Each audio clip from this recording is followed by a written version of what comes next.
There we go. Okay. So, my favorite StarCraft memories. Wow. This game's been incredible. And it's still my favorite RTS to date. I'd have to say probably my favorite memory though. The original title. Compias, they had the demo out back when Windows 95 and Red Alert, Command & Conquer were the only really big RTSs out there. And all of a sudden you went from a 30-second FMV with a mission briefing to a new map, new level, new unit, etc. You know how it goes. To actually having scripted events, voice acting, characters that actually had their own stories, hero units we saw repeatedly, and it actually had a larger world rather than capturing and holding a point of interest, you know? And even the Battlefield games, those are FPS, even the multiplayer levels have intros for most of their maps.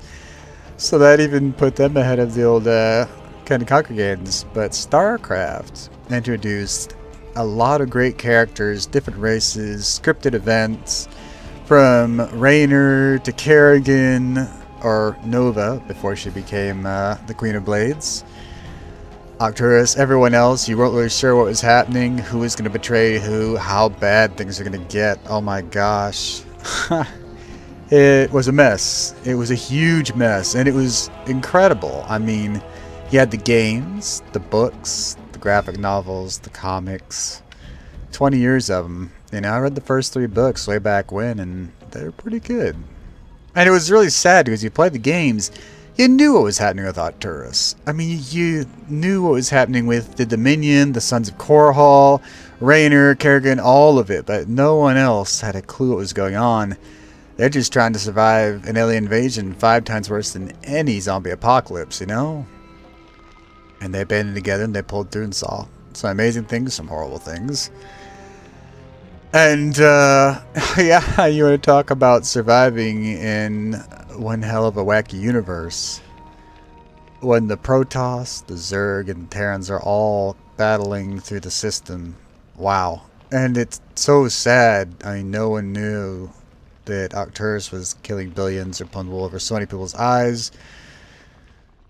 I know there's 9 books. I've only read the first 3. I need to read the other 6. But, yeah, it's interesting. You know, if you play the games, you know all this stuff. Oh, damn. You gotta feel pretty bad for the people who are just trying to survive from one system planet to another, you know what I mean? Even in the game, StarCraft 2 is really good about that. And you got good endings, you got bad endings. Real bad endings. Which, you know, thinking of, if you see the anniversary screen, everyone gather around the table. Kerrigan's there. Thukov's, everyone else is there, but there's a monitor in the upper right hand side of the screen. Kind of gray and greenish. Right now, we've got, let's see here, 1, 2, 3, 4. Call it commanders for the Terrans, right? But, got 5 for the Zerg. Dahaka is my favorite co-op commander. Men, followed by Abathar, Stukov, Kerrigan, and Zyra. But yeah, Dahaka is the favorite. The Primal Zerg, I love them in the Heart of the Swarm campaign. I wanted to see them kind of co-op. Seeing them jump in there, that was awesome. I was really hyped for that. And Stukov, the Infested Terrans, that was a lot of fun too. Also a great one from Heart of the Swarm. But on that little monitor in the background, we see something we haven't seen since, depending on which end you get, since Raynor saves him or since Nova kills him. Tosh, the other ghost. Nova stayed clean and free. Kerrigan became, well, an infested Zerg. But Tosh was locked up in Arcturus' prison for who knows how long in Wings of Liberty. Break him out. His guys had unique siege tanks, unique armor, and some ghosts as well. Tosh had some pretty sweet abilities, you know? Stealing health from his own units instead of enemy units. Being able to take out large groups of enemies, move cloaked. Now, they gave Mira and Hans some really sweet-looking units. Mira has some wacky marauders, right? I would love to see what Tosh's units look like if he happens to be our 5th Terran commander. Won't be replacing my Zerg. I am a Zerg player through and through. Dahaka and all my online stuff, pretty much entirely Zerg. Yeah. Total bounties and co-op missions 60. Essential level 186. Last played Stukov. I'm really big on the Zerg. So yeah. This season 219 games. 1789 total. You'd be surprised how many of those is Zerg. I'm a Zerg player. But, you know, as far as the multiplayer goes, I generally stick to the co-op, largely. That's the bread and butter for me. I love the launch of the original game, and I waited 7 hours at a CompUSA across their Kroger's. I ate lunch and dinner from their deli. And it was really cool. Everyone was waiting. They were pulling from stores as far as Nashville, Knoxville, even out of state, trying to get copies. They're going so fast. Everyone was just waiting. I mean, it was wild. And a lot of people were so hyped. And they'd played the demo stations. They were talking over the RTS titles, from the old Age of Empires to the Red Alerts to all the Windows 95 stuff that never made it to 98. StarCraft hit that spring. Windows 98 was pretty much brand new. And it changed a lot, and you could tell a legit story with memorable characters, new locations, how it all interconnected. I don't even remember if the missions in Command & Conquer were on the same continent. You know what I mean? The terrain, some were snowy, some were desert. You don't see a lot of snow out in the middle of the Sahara. You never knew what continent you were on, which is kind of, but StarCraft, you know, the planets, the systems, the people, all the other little interconnected areas in between. It was pretty sweet. It had a great killer story and some awesome units. And it is one of my favorite stories to date. Kerrigan's one of my favorite characters to date. All that mess through so much. Same for Raynor, and you know, when she finally says thanks for everything and walks away, you know, that's kind of, oh, that's a big goodbye right there. Whoa. Yeah. Now, all that new life that pops up in the Kaprulu sector, I haven't really heard what happened there. I just figured maybe they'd touch down on some of that in the Covert Ops or Nova. Played all the way through. They didn't. So, I'd still love to see another piece of DLC. I'm hoping we don't have to wait till StarCraft 3. That would be a good ways out, but I'd like to know what happened, you know? Did she pull through? He just left the badge on the bar counter and walked out the door. Not sure what happened there. But I'd like to know. And maybe how it leads into the next large scale battle, if not against Amon. Yeah, then I'm not sure who, but that sure seems like where she was headed, doesn't it? And it may not be Amon, it looks like he's down. I don't know. Then you have Jean Grey, Phoenix. But, yeah, outside the original game's launch, and people not being stressed or annoyed, but actually just having fun, waiting, talking over the game. Some people waited 3 or 4 hours. Me, I waited like 7-ish. Yeah, that was pretty impressive. I had someone who came on for the ride and actually burned out looking through stores. I wasn't burned out at all.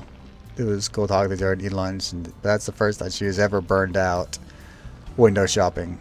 So that was pretty funny. I've never seen it happen. But yeah, the original game's launch was incredible. Probably the best moment. And this right here, the very first version, back when they didn't call them, you know, PCs or all the... This is the Power Mac version. Yeah. So you're going all the way back to 6 something on the OS scale there. Way back before any of the new stuff existed. Now I do play PC now. This is, you know, back when they had 128 megs of RAM and that was a good system. Wow, we've come a long way. 133 megahertz CPU. My G3 is a 2.5 gigahertz, 2500 hertz clock rate, quad core. Yep, 3 gigs of RAM, 160 gigs of storage.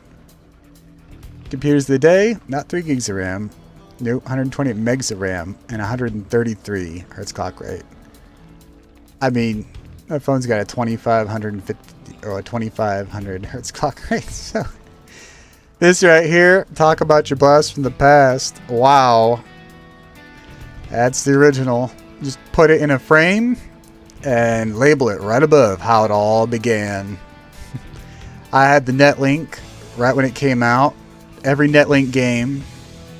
So that was the Sega Saturn days, from Virtual on Netlink Edition, played the arcade games, had the twin sticks imported, all that stuff. Barman 97, 10-player Netlink, all the old Netlink games.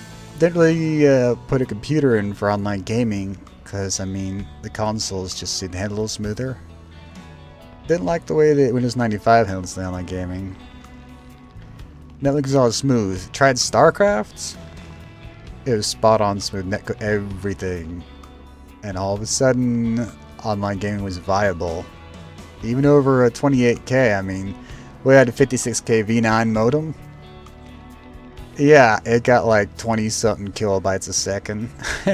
Yeah, sucker. It's our phone lines out here, or the modem. StarCraft made multiplayer on a PC possible, not just a Netlink console. Made LAN parties possible too. I mean, I had a big old workstation and I got every GPU I could find in the day. First, the ones that had S-Video out, the Monster MX 440 something, I don't know. It's like my 7th or 8th GPU. And at first had S-Video, and then they went to component and HDMI. Now it's DVI, multiple DVI, multi-mar, all that fun stuff. But, yeah, it's been a hell of a ride. 20 years and it is still my favorite RTS. There's nothing like it. And the co-op, that would be the runner-up. When co-op was introduced and they had the single-player maps and mission variants made and tailored just to co-op 2 commanders. And the campaign is incredible on brutal difficulty. It's wild. You've only got 200 supply, and yet you're taking out on some missions 1,800-ish units, you know? It's just wacky. There's the holdout one for the Protoss, and yeah, that's the record for me. 2,400 plus units killed in one map. Not the achievement around 1,500 with 200, right? And they couldn't take it. But you go in that co-op and all of a sudden you've got 2 commanders, 200 supply apiece, 400 supply between the 2 of you, and it's giving you a run for your money on brutal. There's twice as many enemies, twice as much chaos, twice as much to coordinate. I mean, the chaos that comes on that screen. One commander with 200 supply, they gotta throw a lot of units at you to challenge you. You'll steamroll them. But when they can challenge and sometimes wipe out 2 commanders with 400 supply, the chaos is unreal. It is truly awesome. It's so much fun. Oh man, I've passed the 250 win mark for the Brutal Dueling co-op. I'm going for the 500. That's my last difficulty achievement in the co-op mode. But yeah, no question, it'd be launched the original game. A lot of really cool people were waiting for that, and yeah, some really cool people to this day still kind of have stuck with it. It's a favorite. A lot of games have come and gone. Myself, StarCraft is one I broadcast regularly on Twitch. It's my regular titles, and I get into everything. Racers, Forza Horizon 3, to FPS games, Titanfall 2, to Battlefield 1, to everything in between. But it comes to one that gets into regular, I mean really regular. Oh, that would be StarCraft 2. That's one of the regular titles. Oh wow, this video is getting long, isn't it? Okay, winding up. But yeah, favorite moment, the launch of the original game, and the follow-up, the introduction of co-op. Love the co-op mode, you know? It's pretty killer. If we see Tosh and some new skins for a completely tweaked army of ghosts, still a little ticked off with minks, that would be an awesome co-op commander. Love the addition of the levels. Last thing I'll toss in, because it was a really cool idea, In the co-op levels, love what was done taking the Balius down there and wiping out the hybrid. It was definitely a great level. I voted for the runner-up. The one where all the nukes fell and created nuclear craters everywhere. Cradle of Death. Version 4.03 if memory serves. And the reason I voted for that, there's some unique aspects he kept adding. And then on his third or fourth version, he decided to add random bonus missions. Now, sometimes you need an air army, sometimes you need a ground army, sometimes you'd be going to one corner of the map that was really heavily defended and uphill. Other times, you'd be going after something where they had random abilities that gave you all kinds of trouble. But you could play that mission 4 different times and see 4 different bonus objectives, which made, you know, it real iffy if you wanted to go for it, risk losing your army, and then losing the main game. Or if you wanted to play it safe, just kind of avoid them. I usually went for it just to see. But that gave a certain degree of replay value. It was innovative and very, very smart. Randomizing the bonuses, I love the co-op, but that was really cool. And that's something that I'd love to see maybe come across the next co-op map. You know, so randomized bonus objectives that pop up in different areas of the map and give different armies a little extra trouble. So you never quite know what you're up against until that bonus hits, and then you gotta decide whether to roll with it or kind of play it safe. Or you change up your strategy each time, just a little. Anyways, love the game. Done some incredible work with the co-op. The campaign was killer. Wings of Liberty, Heart of the Swarm, Legacy of the Void, Nova's Covert Ops. I'd still like to hear what happened with all that new life popping in the Caprula sector. And yeah, what happened with Nova, Raynor, Artanas.